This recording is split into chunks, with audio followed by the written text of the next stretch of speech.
What's up everyone, and welcome to another instalment of the Just an Insight podcast. We are 18 episodes in, so you probably know my name is Tim Birkbeck. I am a writer, I am a lover of films, music and wrestling, but most importantly of all, I am your body and vehicle through this podcast. For those who listen to the WWE Payback episode, you'll be aware my working schedule at the moment is absolutely crazy, hence why the self-promotion for the last episode was pretty poor, so I apologise for that. And this week at work, things haven't really let up, so still going at 100 miles an hour. I was covering the local elections here in Hampshire last Thursday, where I managed to annoy some Tories for a story that I wrote, which I'm not sorry about. It was quite funny, to be honest, to see them get quite angry at me. But there you go. You try and ask someone about their health and they attack you for something you wrote. But that's a different story. But yeah, once the working week was over, I drove to Norwich for the WWE UK Championship tapings. I'm interested to see how they kind of come across on TV and on the network, because one of the main things that the show was kind of built around was one of the UK title defences is going to be NXT TakeOver Chicago in a couple of weeks' time. And it was announced that that match will be between Pete Dunne and Tyler Bate. Which you kind of think the show would circle around that and then build to that. I mean, I know it's only a couple of weeks away, but you've got the time to turn over tapes, surely? I don't know, but hey-ho. That aside, it was a really cool 2-day weekend event. Lots of awesome wrestling, lots of awesome Norwich references, which, if you've seen Alan Partridge, there's a wrestler called Dan Maloney. Put 2 and 2 together, you know what's going to happen. But I also got to do some really cool stuff for Vulturehound over the weekend, which I'll be shouting about as soon as that's all revealed what that is. So keep an eye out over at vulturehound.com, Vulturehound Mag on Twitter, and I'll be posting and sharing it up and stuff as usual. Also, the latest issue of Down for Life magazine is now out. It features interviews that I did with Power Trip, Higher Power and Malevolence. Also features some rad interviews with Madball, Full of Hell and Life of Agony, amongst many more. So please go out, check that out, pick up from your nearest shop, and yeah, just support that magazine, because it's nice to kind of, for hardcore music, to have a physical outlet rather than just it all being online. Also, for some reason, since last Thursday, I haven't stopped listening to Cloud Nothings. I like the band anyway, but for some reason, the last couple of days, something has just clicked with me. Have not stopped listening to them. So on the very, very slim chance there's any members of Cloud Nothings listening to this podcast, please come on and be guests. I'd very much appreciate that, because according to your PR, you're not doing UK promo. Don't know why. Anyway, speaking of guests, we'll move on to today's episode, and I am joined by the Liverpool black metal trio known as Dawn Raid. I've known the guys for a number of years, but unfortunately I don't get to see them nearly as much as I'd like to, because obviously they live in Liverpool, I live in Portsmouth. Quite geographical problem in the middle, but whenever they get to do shows down south, I do go along and see them, so it was really cool to catch up with them guys and have a sit down and talk about the band, because whenever we kind of chat, it's just the normal, how's things been since you last seen you, yada yada yada, oh, you're playing now, cool, I'm gonna go watch you, sort of thing. So it was really nice to kind of sit down and get into what the band's all about, really. I do apologise though, the sound at some points in this interview does get a bit shaky. The room we were in is right next to the venue they were playing, which is in Brighton, and they were playing with Venom Prison. So basically, Venom Prison started sound checking towards the end of the interview, so I had to kind of hold my recording device quite close to the guys to pick up what they were saying. So, and Fabian is quite softly spoken as it is, so as is Simon, as is Matt, to be honest. I do apologise if it's quite hard to pick up, but please bear with it, because it's a great chat and it's great insight to the band. But anyway, please sit back, enjoy the chat that I have with Dawn Raid, and I'll see you guys on the other side.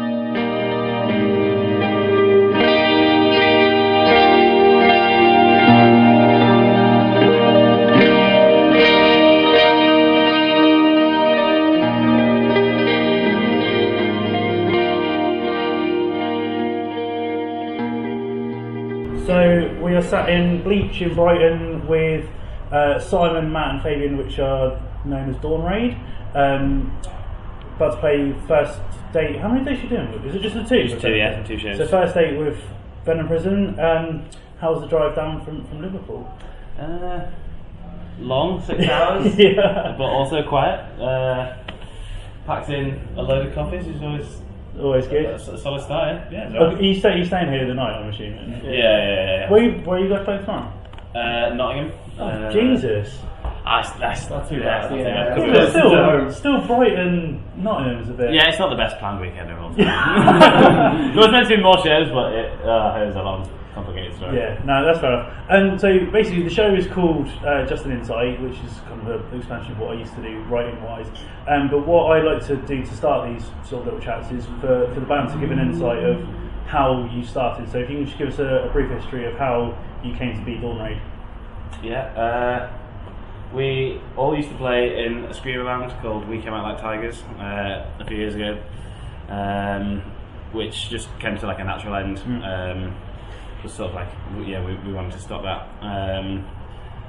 But we didn't want to stop doing bands. And we actually had the bassist of the band couldn't do it because of work anymore, and we decided it probably wasn't fair to carry on without him. Okay. So the day he told us that we decided, okay, we'll just stop the band, and I think 10 minutes later I just rang Matthew and was like, "Is John start a black metal band?" He's like, "Yeah, class, yeah." So that was pretty much the formation of Dawn Raid, I think.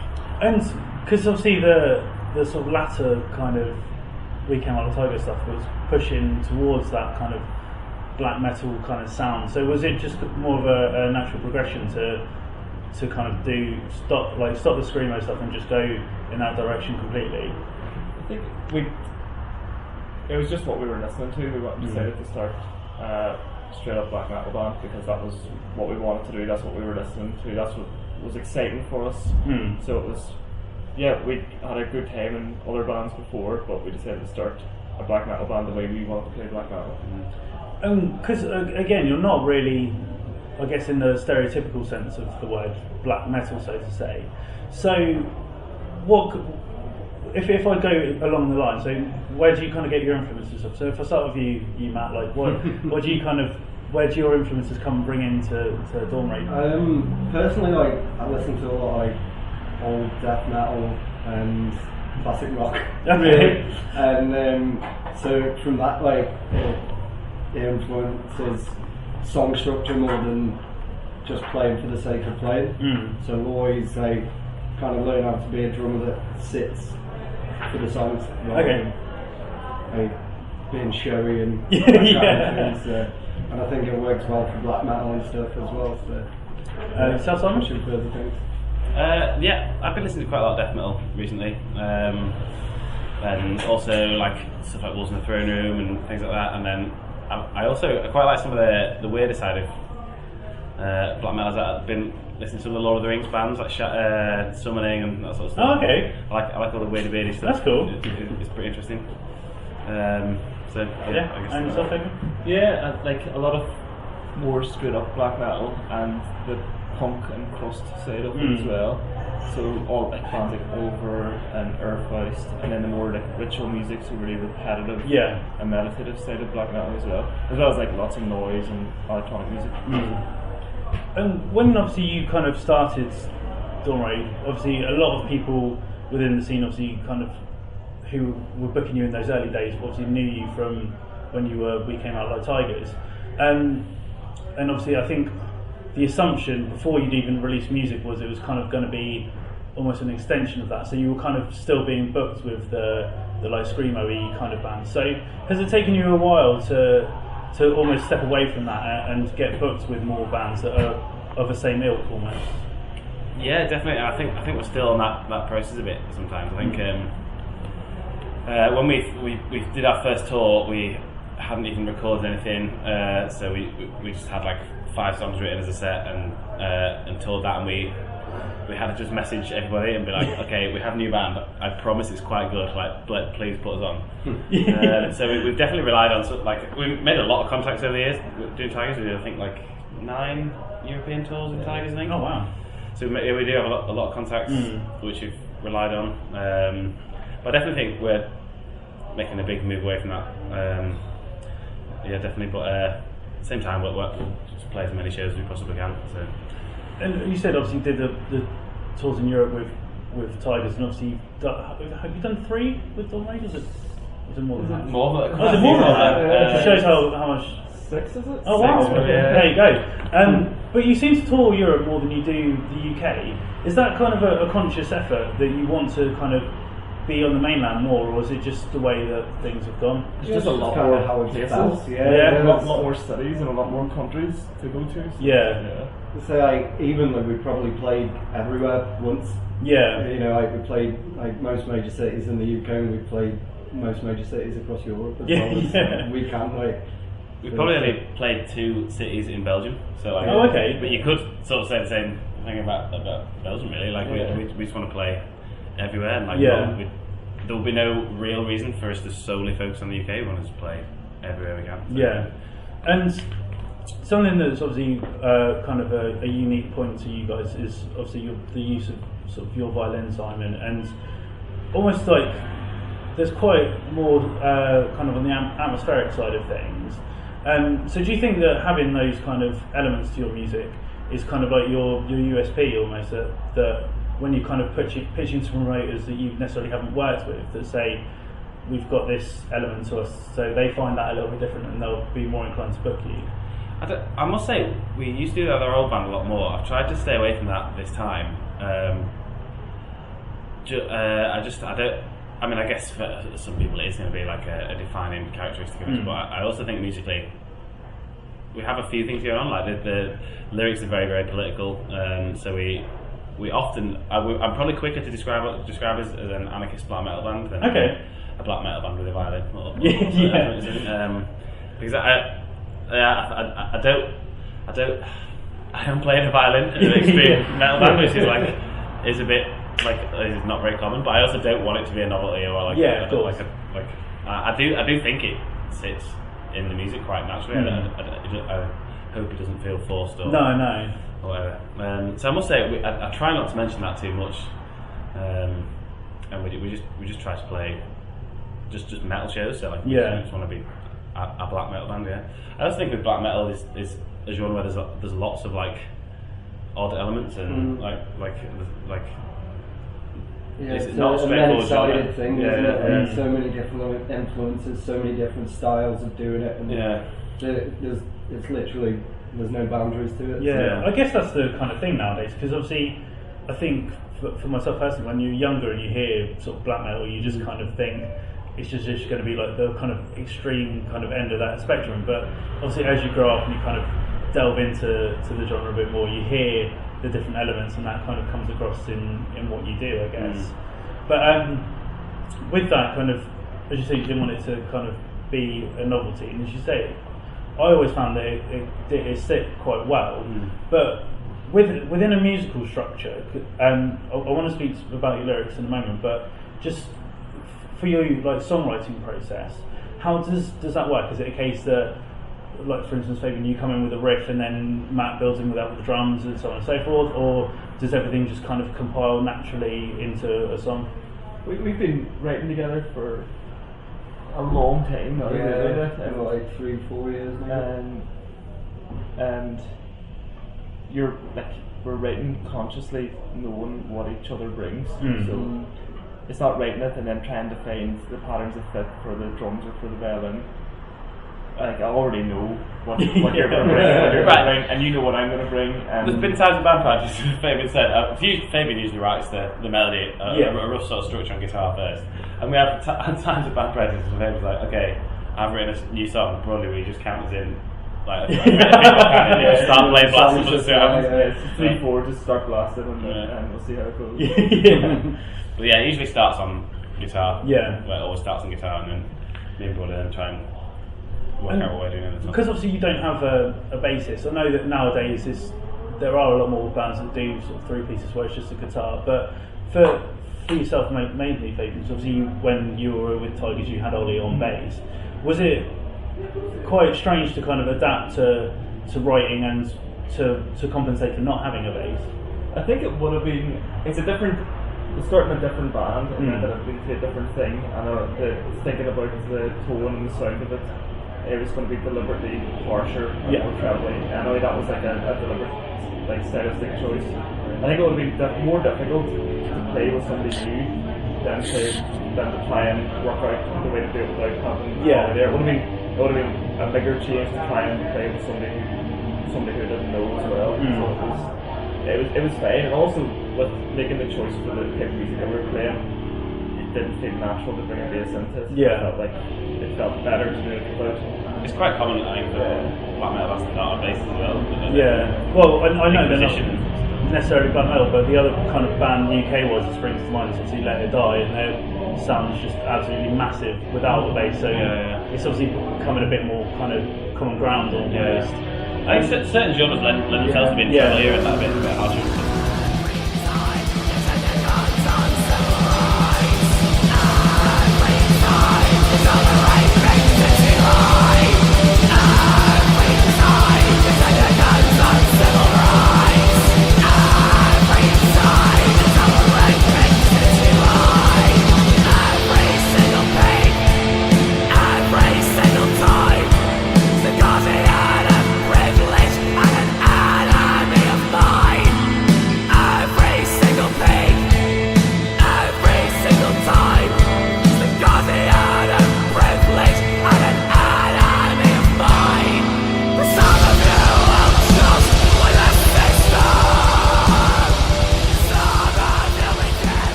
And obviously you mentioned earlier about you kind of class yourself as almost like an anarchist black metal band.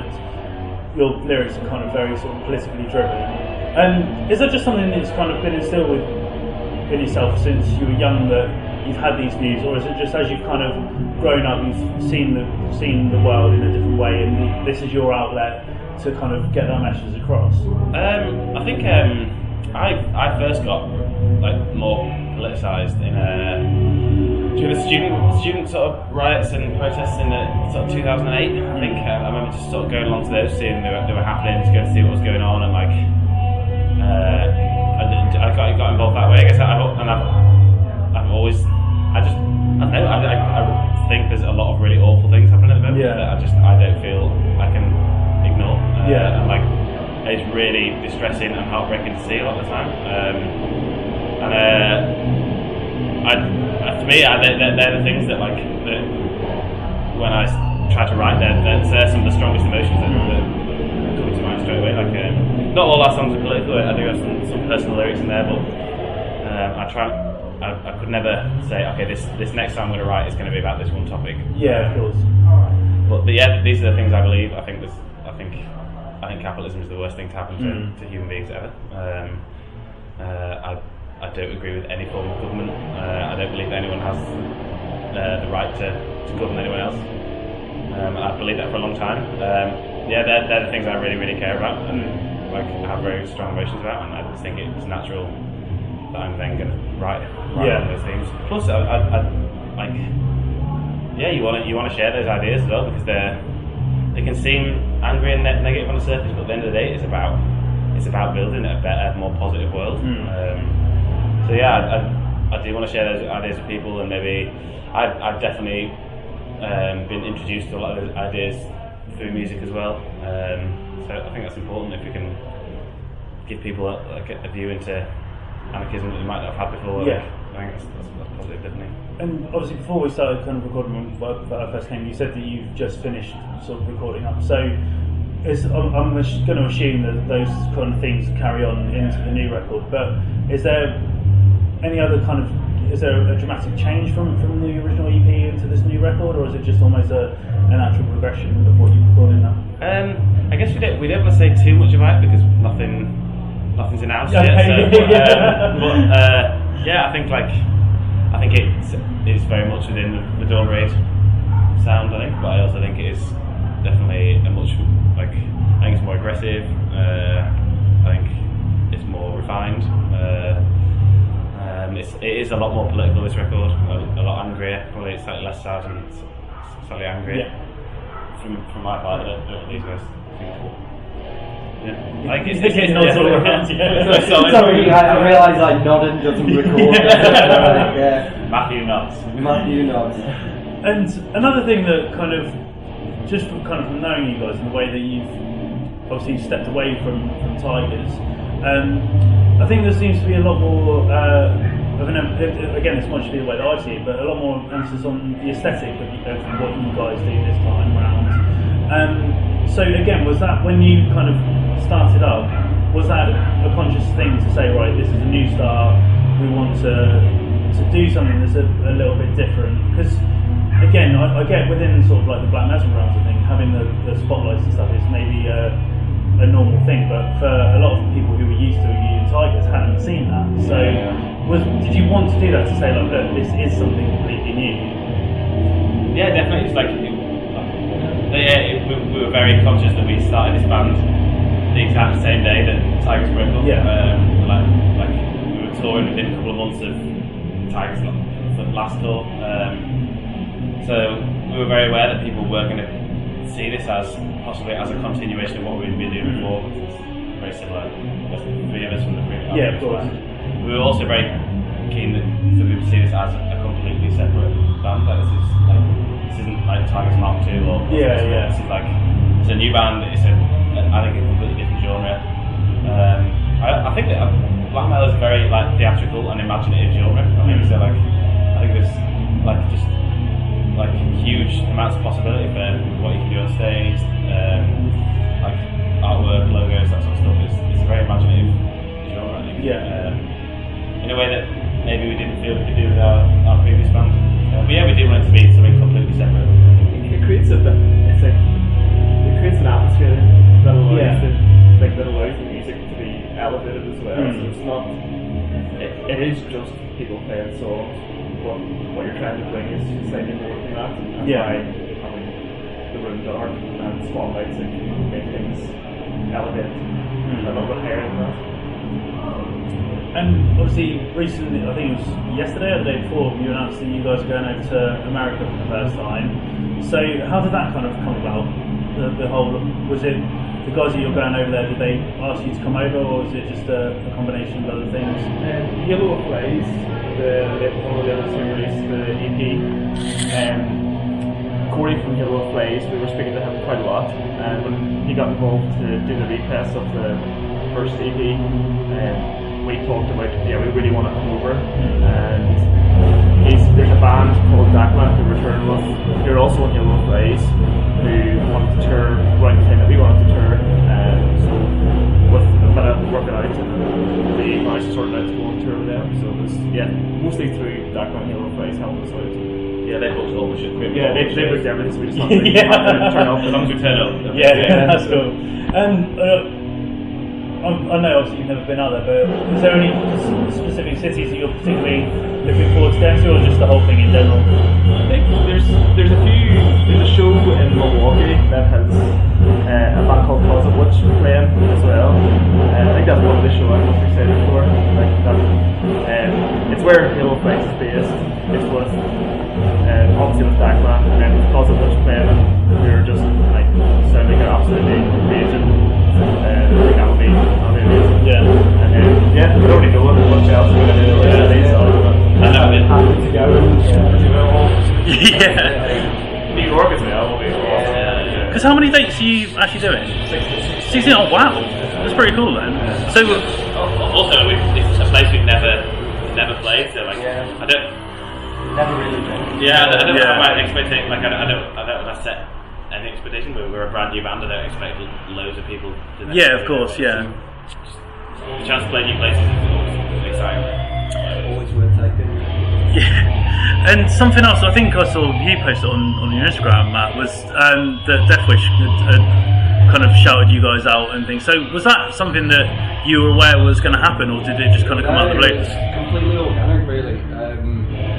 There's a label called Throat Ruiner from Europe who distribute Deathwish stuff in the EU.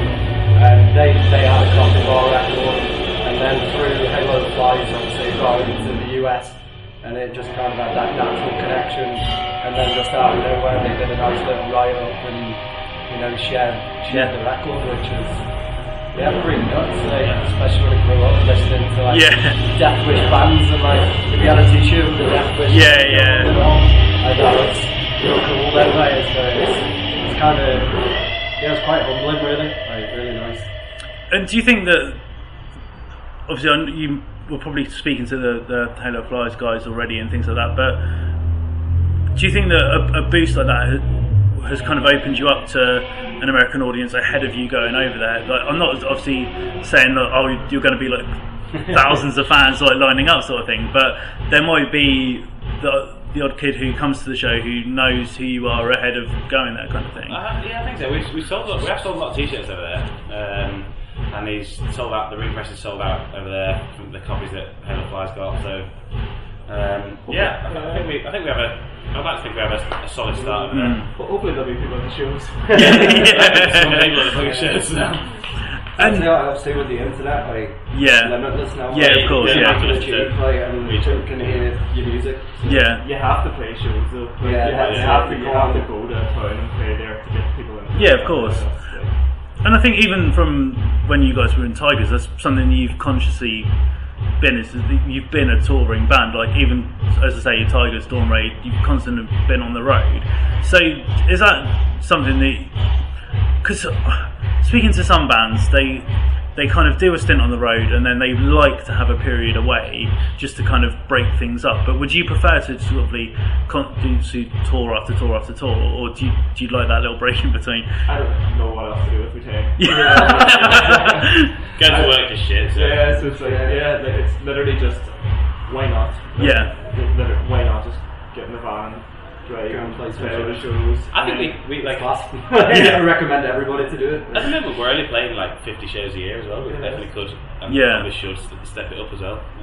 I think we will start playing more shows than that now, but like you just, I think that it like no one's going to do this for you. Like you just have to take every opportunity you presented, and there's no quick way to sell records other than getting in the van and just playing in front of many people as you possibly can. We sort of tried to structure our lives to be able to do that, like with work and with our living situations, to be able to go. So when opportunities come up where we get off the show, we can work out to be in a band in a very low cost way. We can play shows and keep the cost down, so we can take a lot of the offers that we get. So we get offered like an all day East Germany. We know we can do it. We know that we don't need like that. We keep the cost down. We've got enough contacts with shows around it. So every good show that we're offered, we'll take. We have the job we have, so that we can always say yes to everything. And kind of on that note, obviously going over to America, doing the shows with Venom now, because how long have you actually been under the Dawn Raid? Is it 2 years? Maybe just 2 years. 2 years this month, probably. So is the next step to kind of try and get on those bigger shows, those bigger tours and things like that?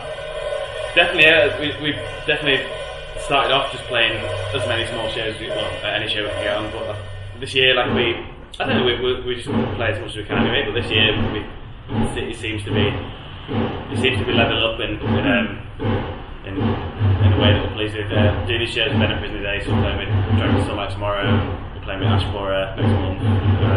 I forgot about that. Then we're going against America, and then we're flying out from a festival in November to Bulgaria. It seems to be progressing at a quick rate. We're really steady. And as you said again beforehand, like this is only your kind of second show this year. Yeah. So obviously, you've got obviously America coming up next month, but after that, is it again just to sort of try and keep yourselves busy and on the road and so on and so forth? I think we're probably going to go to do a short run in Europe in August. Yeah, we have to come to the festival that day, so we have to do that. Then the record that's not announced yet will come out at some point. And we're going to tour around that a lot. It may or may not come out. It will come out. Is it going to be? Well, I'm not sure if you can say this, but is it going to be an album or is it another EP? It's an album. It is an album. I think everybody knows that we're releasing an album this year. It's just the details aren't confirmed. So we've recorded an album that's coming out this year. We're still cool. Need to get all the other details sorted out. And how I'd like to end these is ask sort of each of you, when you're kind of playing live, is there one song in your set that you particularly kind of connect with and really enjoy playing? So again, if I go left to right, Matt, if I start with yourself. For me, Confident Reaper, because it's just you get to play loads of double pedal and just like rock out, like it's really the one for me. That's great. From your reaction side, I'm going to guess that's the same. I would think it's something different and clever now. Yeah, I loved it, that song. I think it's like it might even be the first song we ever wrote, so it's definitely our tightest song. It's very easy to play, so you instinctively know what's coming all the time. You can just enjoy it and you don't have to think too hard about it. It's like the lyrics are like it's one of the few songs about my personal life. Yeah. It could be very satisfying to sing about that sort of stuff. Live, I think, it'd be quite cathartic. Yeah, I'm gonna go with that as well. Fabian? Yeah, I'm gonna go with that as well. Full house. It's a little like for the same reason, not the same reason as you. You can write the lyrics about your black out. It's not about your person. It's not about my person. Yeah, it's also about maybe it's that's all. For the same reasons as Broadway. It's like it starts off. It's not a bit of a rager. I get to play really fast. I get to play as fast as I can. That's fun, and it's like. It's a heavy song. It's also, it was the first song that we wrote for Dawn Raid. So it was the song where I had to sit down and make a decision to start playing guitar differently. Yeah. And to try and bring across different emotions and a different style and try and learn new techniques and doing, because you kind of get comfortable doing what you were doing. Yeah, and then it was like, all of a sudden it was like, no, I need to do something different and change. And it was very refreshing to do that. So yeah, it was kind of like, it was the prototypical Dawn Raid song. Yeah. It seems to be the song that people are most stoked on as well, just from like seeing what people post the lyrics or seeing what seems to like know the words. It was like that seems to be the song that. It was also the first one that we released as well. Yeah, that's true. The first song we ever put online. So yeah, it's got like a deep connection, like in everything, like in the band. Like first song we wrote, first song we released. We all love it. So I'm kind of getting excited to play it tonight. What you got fucking wait then? That is the. That's that one, yeah. Perfect. Brilliant, guys. Thank you very much for your time. Yeah,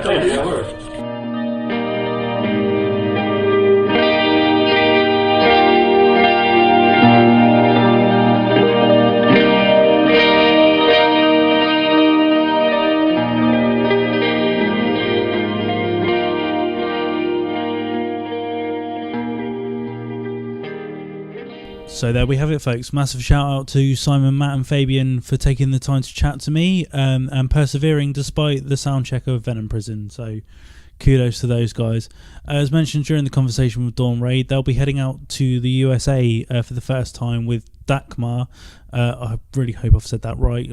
Apologies, guys, if I've said that wrong, because I know you probably listen and be like, idiot. But anyway, there we go. Dawn Raid heading out to the States, first time ever.